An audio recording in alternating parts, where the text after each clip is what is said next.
Hey, Chicago, what do you say? It's the CHGO Cubs pregame show presented by DraftKings Sportsbook, America's top-rated sportsbook. Download the app and use the promo code CHGO when you sign up. No, I'm not Luke Stuckmeyer. I'm Kevin Wells, sitting in for Luke tonight with my guys Ryan and Cody. Thrilled to share the set again with you guys again this season. Just filling in for Luke for one night. He's all right. If you were here last summer, Kevin was on a couple times. But actually, he looks like Luke, so he's Luke today. Luke Jr. He's even trying to bring the vibes with the ones got tonight. the J's. Wore the ones in today. Luke Jr. Wore the ones in today. First child of Luke Stuckmeyer. Luke will be back, no worries. But, yeah, great to be back on set with you guys today. Usually I'm in the producer booth, so maybe you've heard me on WGM before as well. But, gents, the first month of the season, it's over. Cubs finishing 14-13. What do we think? I right around where I expected. Tough weekend. Obviously, 3 straight one-run losses is pretty excruciating, but all competitive losses if there's a silver lining that we can find. Yeah, I think the funny thing is, if you would have told a lot of people before the season, they would end up 14-3, competing with all these playoff caliber teams, people would have taken it and ran with it.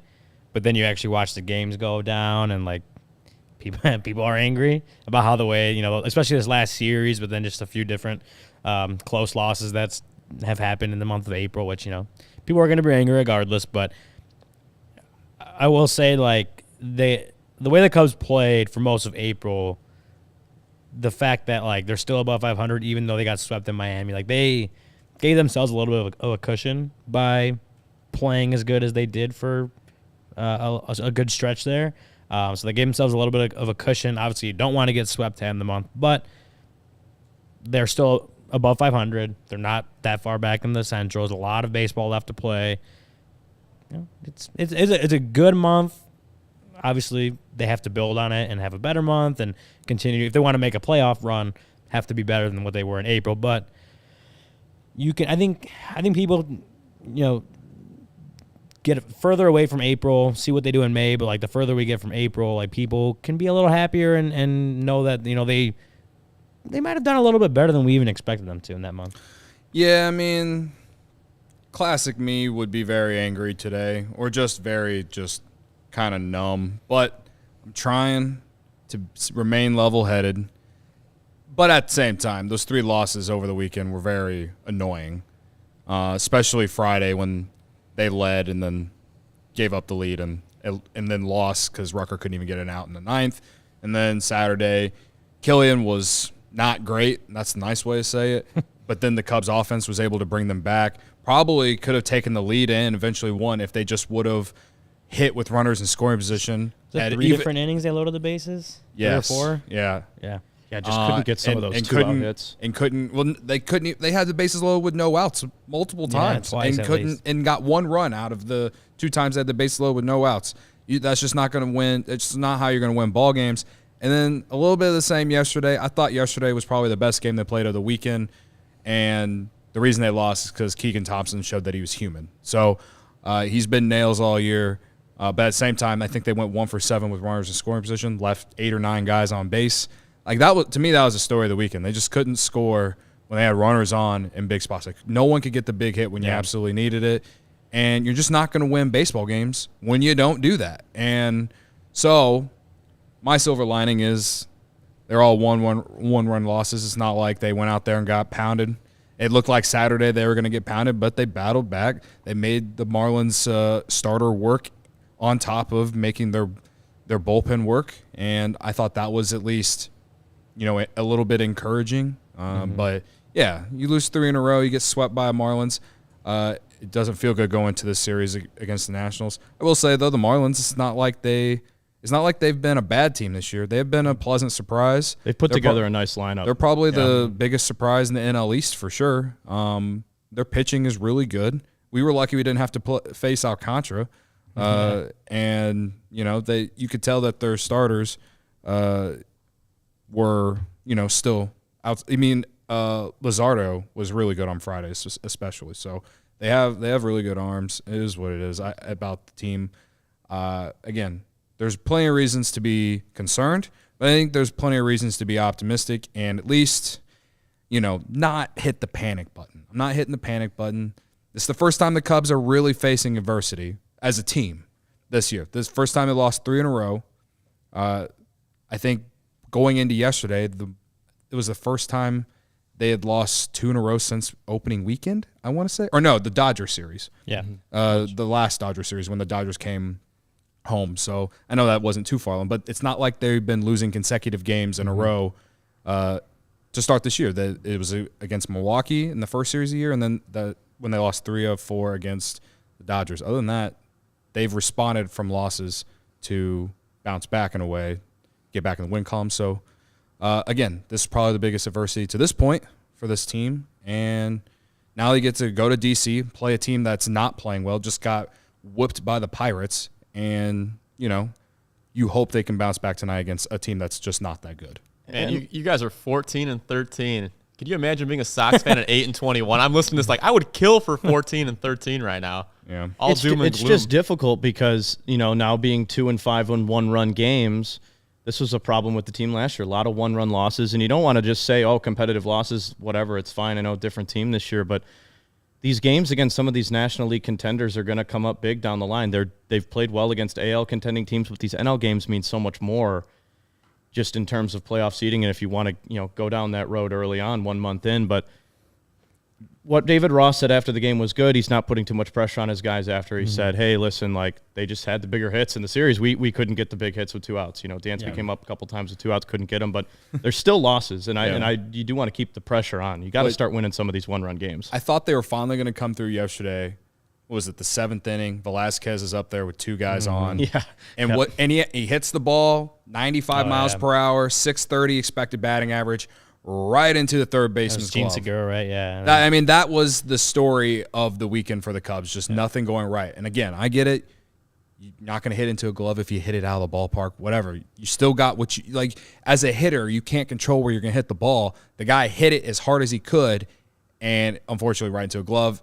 And Patrick Wisdom was just far enough off second base to where he was able to get him doubled up. And that honestly was, as soon as that happened, I kind of felt like that was probably their best chance to, maybe take the lead. And it didn't work out. And then Thompson just he didn't rebound from his last performance. And so I'm hoping here in the next few days when we see him again, he's much more sharp. But, yeah, man, I thought yesterday, I guess the reason that I'm not so beat up about the series is I thought yesterday they played a really good game.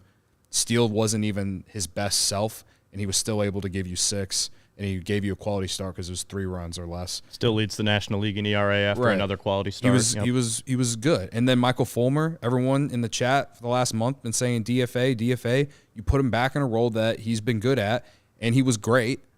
All right, and then everyone's been clamoring for ALLCITY and Thompson in the late innings. We got that. Thompson just wasn't good yesterday. I mean, you have to give these guys the chances to, succeed in those spots. I like that David Ross put Keegan Thompson in the game in the 8th inning yesterday. So I'm looking forward to the bounce back. And ALLCITY's last 2 innings, whatever you want to call it, he's been electric, and they've all been in the 8th or 9th inning. So you've all been asking for it. I've been asking for it, and we got it. So the Cubs, in my opinion, they just got to get run. When you got chances to score with guys on base, score. That's what you got to do. That was very much the theme of the weekend, is they weren't getting those hits. But I feel like they've done a pretty decent job of doing that throughout the season. I mean, they have the 5th or 6th. They have the 5th or 6th best run differential in the majors right now. Going into this series, their run scoring has been, you said earlier, a pleasant surprise. That's what the run scoring has been. We knew the run prevention was going to be solid to good, to great, whatever. That was going to be the calling card, and the offense, what they could give you would help. Their offense has been surprising a lot of people. It's definitely me. They've been scoring a lot more, hitting a lot more home runs than I thought. The power has been a surprise. They've been a lot better at the plate than I think anyone gave them credit for going into the season. Who would have had them second in OPS? Yes. For a month in the season. Exactly. Second in batting average, 4th in second hits. in on base. Exactly. They're top 5 in slugging even. Yeah. So obviously they didn't do a great job doing that kind of stuff this weekend in Miami, but I think you kind of take what they did over the first month and think, maybe they can still, even if they have that bad series, which every team does, they may still be a little closer to what they were doing in all of April than they were this weekend. So I think, yeah, it's early. Yeah, that's the first really bad series of the year. I mean, you can say the Dodgers, but even those games were relatively close too. Get swept in Miami, first real bad looking overall series. But as all the Cubs kind of said, David Ross, I think he said that too. It's kind of like you dust it off. You got beat. You got beat 3 games. You got beat in 3 games. You go on to the next series and try to win a ball game the next day, right? So that's where they're at right now. They're still again a game above 500. They got swept. Okay, dust yourself off. Put that close that chapter. Go on to Washington and try to get a win today. The one thing that I will say from fan perspective that's frustrating is being 14-13 is nice, but yeah, there's some games that they've given away. They could easily have been a 17-10 month for the Cubs. It easily could have been something like that. And with a team right now that, yes, the roster is outperformed to what we expected, you ask yourself, how much longer will they continue to do that? Then also ask yourself, what can we do to build off what is happening? Those are the 2 questions to me right now of like, how can they stop blowing some of these games, and also how can they continue to hit like they have and also pitch like they have. So, and it certainly looks like the starting pitching will be sustainable. Yeah, offensively, so. Probably not going to be second in baseball after a month, but the starting pitching looks. I mean, it's dating back to last year. The guy on the mound tonight, Drew Smyly's been fantastic dating back to last August. I mean, so I'm pretty confident in the starting pitching. If you're going to put your money where your mouth is compared to what's going to be sustainable this year. Yeah. But you're right. Offensively, who knows? Yeah. Let's get to the starting lineups tonight. It's May. It's a new month. Fresh start. A very similar lineup. Nico Horner leading off for the Cubs, playing second. He's led off every game this year. Dansby in the 2-hole shortstop. Cody Bellinger, red hot, mashing lefties. He's my who you got pick tonight. A little bit of a precursor there. Seiya in the cleanup role. Trey Mancini's reached base in 5 straight games. He's in 5th. 5-hole Patrick Wisdom DHing. Yan Gomes behind the plate. Nelson Velasquez in left. Nick Madrigal rounding out the 9 with 3, and obviously southpaw Drew Smyly on the hill for David Ross's Cubs tonight. Going up against Mackenzie Gore, one of the young up-and-coming stars, a big piece in that Juan Soto trade. He's had a very nice start to this season. He's got a 3 ERA. He's 12th and I believe 12th in the National League for ERA, and again, he's just he's one of those guys that when the Yu Darvish trade talks were out there before the trade actually happened, a lot of Cubs fans were hoping that the Cubs were going to get Gore back. And it realistically, you really thought they could have, considering how good Darvish was in that 2020 season, even if it was just 12 starts. I kind of forgot he was mentioned in those trade talks. Yeah. And that was a big part of why a lot of people were angry when they traded Darvish that they didn't get Gore back. But, Gore's got a high ceiling, and he's been good to start the year. But again, we just talked about this Cubs offense and where it ranks not only in the National League but in baseball. And also, it seems like they've done well against lefties this year. So I'm feeling pretty good about the Cubs offense tonight. But again, to me, it's not even really about can they get on base. It's can they get runs in when they need to. I think if they're able to get an early lead, I think that not only does it help Smyly, but might be able to calm some of those nerves that maybe they have coming into this game. So that's kind of the key, the recipe to success tonight is to score early and, score early and often. If they can I'd love to see like an 8-1 win tonight or something like that. Yeah, it's going to be a tough matchup with Gore. I'm looking at his Baseball Savant, percentile rankings, 87% strikeout rate, 90% whiff rate. Like, he has a lot of red dots on that percentage. So, like, it is early in the season, and some guys just have a really good April. But like you guys said, like, we had heard a lot about Mackenzie Gore before that trade. So there was a reason that was part of the package that the Nationals got when they traded Juan Soto. So yeah, he's a good pitcher. Not a guy the Cubs have seen. I don't know if they've even played him at all before. They played him once last year. Okay, Put up, I believe, 5 runs on him when he was with the Padres. So just one time, but still. So clearly not someone that they've gotten too much of a look at, especially not this year. So it's one of those where like you don't exactly know what to predict just because they're not exposed to a guy like that. They haven't been. So I will say for a guy that again, has that high strikeout rate, high whiff rate. Like the lineup feels like they got some dudes out there that are going to put the ball in play. The Cubs. I know Ian Happ's out of the lineup to start. Maybe that's just like a righty versus a lefty kind of thing.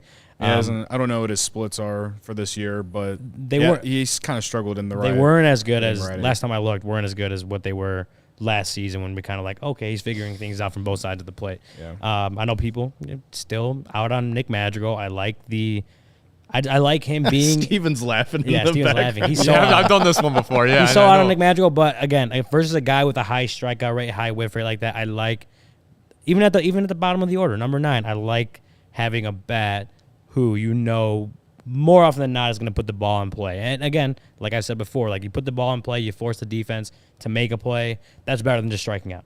So versus a guy with enough stuff that his whiff rate and his strikeout rate are that high, and he's hitting 9th, right? He's not hitting like 2nd or 3rd in the order. He's hitting 9th. I like having Madrigal in there. He's playing third base. We're still seeing him play a little bit better than we gave him credit for. But to have the bat that you kind of feel confident is going to put the ball in play. I like the lineup construction going into today. There's not really been a lot to complain about Madrigal when it comes to the hitting, and his defense has actually been better than he's I expected. He's below league average and Like to WRC see him hit the ball in plus. the air a little bit more. For sure. That too. Absolutely. But again, I said I wasn't going to complain about Madrigal for a week after that play he made against the Padres last week. I'm a man of integrity, and I'm a man of my word. Has it been a week yet? No, because that happened on like Thursday. Okay. So I can complain about Madrigal again starting Friday, guys. So yeah, I don't mind the lineup. I like seeing Wisdom up in there along with Mancini in the middle of that lineup. Seiya Suzuki, tough weekend. Hopefully this series he kind of breaks out. And when I say Seiya Suzuki, tough weekend, man, the amount of double plays that guy hit into, he looks like it's almost like he's taking the ball to the opposite field almost every single time. It's worked out a few times, but not that I want him to pull it every time, but I don't know. And also at the same time, like I'm trying to be patient because he didn't have spring training, and a lot of people were like ready to move him down the lineup, this and that. And again, I think we just got to give that guy some time. But his percentile rankings, Delmetrics rhyme, Delmetrics and percentile rankings on Baseball Savant are pretty normal, pretty good. He's in the red on the max exit velocity and the expected batting average and all of that. I was looking at it today, actually. Big of me to do that. So yeah, I'm not worried about Seiya Suzuki. I'm just hoping that this series is one where he just kind of bounces back, because he had been playing well before the Marlins series, and he just did not have a good series at the plate. Too many missed opportunities on offense for the Cubs because he was unable to come through or even put the ball in play. There was some strikeouts in there too that were frustrating. I think because he hit 2 double plays, I want to say, on Saturday. My days are all mixed up, but you watch the game, you look at the eye test, like maybe it feels like, or even just look at the box score, right? It feels like, oh, he's not doing as well. Some of the underlying numbers tell you that he's hitting the ball well. It's just going right at someone. It's on the ground, but it's still hard, like whatever. So you have a little bit of confidence that things will eventually even out. But obviously you want that to happen sooner rather than later with Seiya. But he's still a guy that didn't have a spring training. He had only a few rehab outings before he got brought up. Like, he's been back for 2 weeks now, something like that. So this is really still him kind of getting into season mode. Even though it's May 1st, he's still kind of getting into season mode. So I'll say this. I'm just glad that he's healthy. And considering the injury that he had, we're knocking on wood. I'm glad that he's been able to go out there and play every single day. And this is a good matchup for him, too. Not only the righty on lefty thing, but Gore's a fastball heavy pitcher. Seiya hammers fastballs. That's his thing. So you saw him wave at a lot of sliders, and kind of the off-speed stuff threw him off this weekend. You're right. I like his chances to get back. Let's get to the super chat real quick. We got a super chat. Fernando. W vibes. Let's get it. Chug chug post-game show. I sure hope so. I told myself I wasn't, like, because I had a pretty heavy drinking weekend because of the Bears draft party. And then me and her went to the bar on Saturday to watch the game. I had some drinks, had some food, and then yesterday, like, I had to take a break. he's old. I'm old, so it takes 2 days sometimes. But you know what? For the Chicago Cubs, I'll have some beer tonight. Please just win. Cody, shout out to our Bears guys real quick for that awesome 3-day extravaganza they put on for the draft. Really awesome coverage. If you haven't seen it yet, go on allchgo.com. You can read about it. You can go on the CHGO YouTube page, watch all their draft analysis. Awesome. Those guys did an awesome job. I mean, you job. talk about 3 long days and a ton of draft picks, ton of movement, a lot of hype The around the party Bears. was fun too. There was a bunch of people that were out there. Oh, I know yeah. Gary. I don't know if Gary is in here, but I met Gary in person. Gary He Ross, turned out to be more legend. normal than I assumed he would be based off his YouTube comments and stuff. But yeah, he was a really nice dude. The legend himself, Gary. The legend himself. That first comment, no Luke tonight. Nope, you're correct, Gary. No Luke tonight. If you guys are just tuning in too, I'm Kevin. I was with you guys a couple times last year. I'm usually one of the producers here. So no Luke tonight, but we will do our best fill in. Luke's all good. No worries there. Steven, what were you going to say? I was going to ask, Miguel wants to know what your current beer chug record is. 17 seconds. All right, we could Still we could, too long, We could in beat my that opinion. tonight, How right? fast was Joey's shotgun? Oh, man. Five, He 6 seconds? saber-toothed it. Yeah. Yeah. Yeah, I That's how saw you're him. supposed to do it. That was I wild, put a lot of man. respect on his name after that. That's how you're supposed to do it. Unbelievable. 17 seconds is still too long, in my opinion. But it's Yeah, it's pretty long. just me. I can't believe he just bit into a beer can and went for it. So much slavery. I love it. All right. It is Yeah. what, you know, just let me live my life. All right. Yeah, wow. Anyway. Hopefully we get a chug tonight. Nats are 3-11 at home. Cubs really in need of a series win tonight. I'll be real with you guys. If they don't come out with at least 3 or 4, I'm going to be disappointed. I'm really going to be disappointed. This is a get-right series. It's a lineup that's beatable. They have 2 young pitchers that are pretty solid in Gore and Josiah Gray, but Gray pitched yesterday, so they're likely going to miss him in this series. Win 3 out of 4. You got to. There's, you know, you got to. The schedule's going to flip again this upcoming weekend. You start to play. I know you got the Cardinals coming up too. They're not playing great. They got swept by the Dodgers this weekend, but they're gonna be ready with a vengeance. Yeah. You got to take the wins where you can get them, especially against National League teams. Yeah, this isn't, even though they're on the road, this isn't a team they should split the series or even No. lose the series against. Like if they you get 4 games, you should take 3 of them. I think you just compare the rosters. Like Cubs are a better team than the Nationals, and yeah, you're going into Washington. You know, road series are always harder, but this is a team that you should be able to win 3 of 4. Like splitting the series isn't the end of the world. Obviously, it's still early May, but as you said, Kevin, with the way the schedule is coming up, you know, you got the Marlins are coming back or going to Wrigley. The Cardinals are going to be at Wrigley next week. Like you got some. The Cardinals aren't as good as we expected them to be, but the schedule is not so much easier in May than it was in April. So this is a series that heading into that stretch, you know, I don't even know if the schedule was easy in April. you need to get. I'm saying it's not any easier than what it Okay. was in April. I got you. So this is a series that you got an opportunity against a bad team. Go take 3 or 4. Yeah, I agree. Would love a sweep, but I'll take 3 or 4. This Nationals team isn't nearly as bad as the Athletics. And I only say that because the Cubs have played well against teams they're better than. I don't know if they would have won the series against the Reds, but they split the 2 games, fine, whatever. And then the Athletics, they swept. Other than that, they played teams that they were probably looked at from the outside looking in as, oh, how will they do against this team? And so, come away 14-13 after that brutal schedule in April is, I think it's the silver lining. And so, again, they gotta bounce back tonight. First time in adversity. This is where David Ross's job comes into play, in my opinion. You want to talk? Everyone wants to sit in the chat, complain about the bullpen, complain about his bullpen management, even though for the most part it's been fine, in my opinion. Complain about lineups and why this guy's not here and that guy's not here. To me, the manager has always been about like getting guys to play for them, getting them ready to play every single day, on top of bullpen decisions. But to me, that's the big part, is just like getting guys motivated and ready to play every single day, no matter how things are going, whether things are going good or things are going bad. So Well, I think that's what he does. I think that he has that. I think this team, for the most part, from what I've seen, gets up to play. You know, even if it's not I for agree. runs, I'm it's just every saying, like day. this is a David Ross type game where it's like you don't like. You might not feel good coming in this series just because you just got swept by the Marlins, and now he's someone that I feel like, as a fan, at least from the fan perspective, you're looking at how can he get these guys to respond? You know what I mean? Oh, okay. Yeah, I think he does. I think David Ross is a manager that is able to do that. But I get what you're saying. Like, you obviously have to see it, but it's also on the players to perform. Right? Like this guys like. They get bases loaded with no outs again today. Right. Like, they have to get those guys in. Like, that's Right. I wouldn't put it on David Ross. I put it on the guys. I don't put that on David Ross either. So I'm just, it comes when you're coming off a series sweep like that. It kind of comes from both sides. Managers got to get them right. Players got to get right themselves. If this is a right team to get right against. Yeah, and two things I'm probably looking for tonight. One more the managerial side. Other one is more of a lineup construction type of thing. More of a lineup contribution type of thing. Obviously, a lot of people in the chat talking about clutch hits. They didn't. We see Barbara in there. Yeah, they didn't have any clutch hits. Really, yeah, they didn't.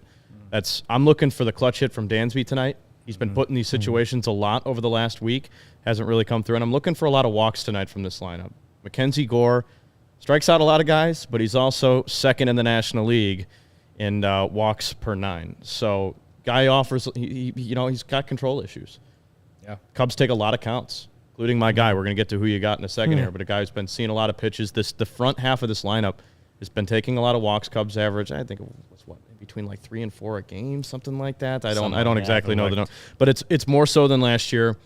Take a lot of walks, and I'd like to see Dansby get that clutch hit. I also like to see ALLCITY close tonight, but that's just a selfish thing. I know. Shout out to Brendan. Brendan got me hooked on the ALLCITY close train, but he's looked great the last couple of games that he's been in there. So if they're in a close game, I'd like to see ALLCITY get that shutdown. That's more of a David Ross thing for me tonight. Guess we'll see. Let's get to who you got. Who you guys got tonight? I'm taking Nico Hoerner because I